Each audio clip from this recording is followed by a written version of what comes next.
So, George, I was going to start by just asking you very simply, why have you decided to stand in the Bradford West by-election? Well, I know the city of Bradford very well, especially over the last decade or more, in which the country's been at war over and over again. And there's a lot of people up here agree with me about the wars, and so I've found myself speaking in Bradford 3, 4, 5 times a year over 10 years. That's a lot of contact. I've always loved the city. Of course, the Media Museum is a terrific asset to the city. It's one of the first places I visited here. It's the second most successful museum in the whole country. But everything about it, I like the people, I like the food, I like the architecture. So I've always felt at home here. I don't feel that I'm a foreigner here. And neither am I a foreigner in the House of Commons. I was there for almost 25 years.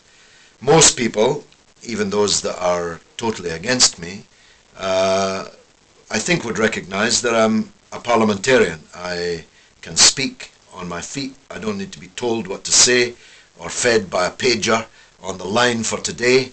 I am a parliamentarian in the real sense, and Bradford, of course, was a bulwark of the parliamentarians in the Civil War, long time ago now, but I saw Cromwell's statue there earlier today reminding me of it. I am a parliamentarian, and I do love Bradford, and I think Bradford needs a strong and clear voice, and with the greatest of respect to the other parliamentarians there and the local council, many of whom have done good work, I think that Bradford lacks a strong, clear voice and leadership, and I'd like to provide that. Now, many people would feel it more appropriate to be represented by a local person. What are your thoughts on that? Well, what's a local person nowadays in Britain? Indeed, isn't this the very reason why we're so cross with Channel 4 for the title of their documentary, Make Bradford British? It's already British. It's just British with a lot of different kinds of people in it. And I don't think a city that hosted huge Irish immigration, and of course I am Scottish of Irish extraction, significant Jewish immigration, and now a very considerable number of Hindus and Muslims and Buddhists and others from the subcontinent, as well as a lot of probably people who think themselves pure English stock. It's a wonderful mixture, and I'd like to add to it. Now, you mentioned earlier that you've been coming here quite regularly to speak out against the Iraq War. How important do you think the international sphere is in terms of communities in Bradford? Well, in certain communities it's very, very real, live, present and dangerous. It impacts on their lives here, even in Bradford. As we said in the run-up to the war on Iraq, for example, if you make war against Muslims abroad, you'll end up in some kind of war with Muslims at home. And we've seen that explode dangerously on the underground and on the bus in London. And we've seen it the other way with the rise in what we call Islamophobia, problems between young Muslims and the police and so on. So it's a real live issue even here at home.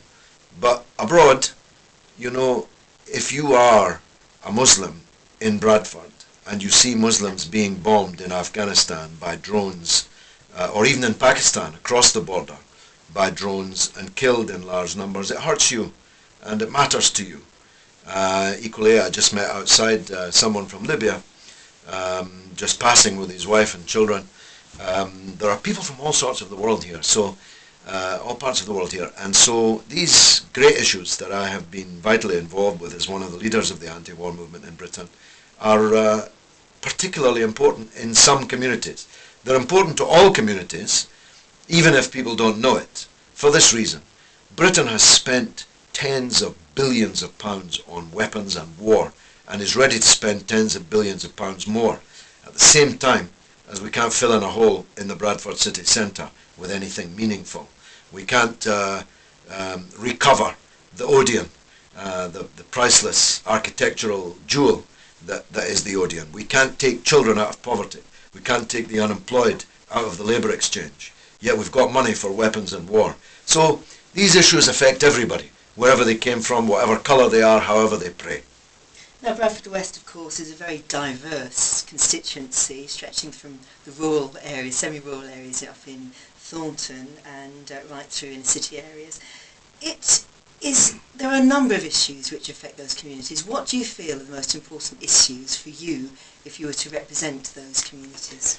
Well, of course, as no man is an island, as John Donne said, neither is any constituency an island. And Bradford West's problems are intimately tied up with the problems of the city of Bradford as a whole, and with England and the United Kingdom as a whole, and thereon outwards. So I'd be lying to you if I said that there can be a solution to the problems in Bradford West, which is simply located in Bradford West. We are in a very, very difficult situation as a country. But what's vitally necessary, it's necessary but not sufficient, but it's definitely necessary, is somebody to stand up and talk loudly and clearly about the problems, which I've just been looking at, as you would expect me. I mean, the levels of child poverty in Bradford West are a disgrace. They would be a disgrace in a third world country.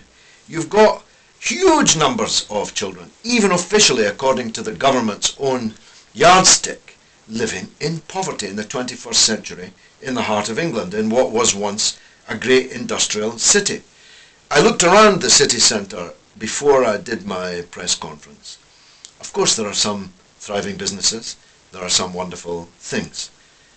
But you know, the number of pound shops and pawn shops and payday loan shops that I saw is a sign of a city with a real problem. Now, does the rest of England know that? Does the House of Commons know it? Does the government know it? Does Whitehall know it? Does the European Union know it? I don't think they know it sufficiently well. But I'll tell you this, if I'm the MP, they certainly will. Finally, George, what can you personally offer the people in Bradford West? The fact that I will serve them and no one else. I have no boss. There's no Tony Blair telling me what to do. There's nobody telling me how to vote, what to say, what to think. I'll be their servant and their servant alone. I'll make sure that the problems they have are articulated everywhere that matters. And I'll certainly ensure that every person, wherever they came from, whatever their background, feels that in me they had a champion. Thank you very much. Thank you. Okay. All right? Cool. Yeah, great. Well, thanks so much. Thank you. No, thank you. Let's label it.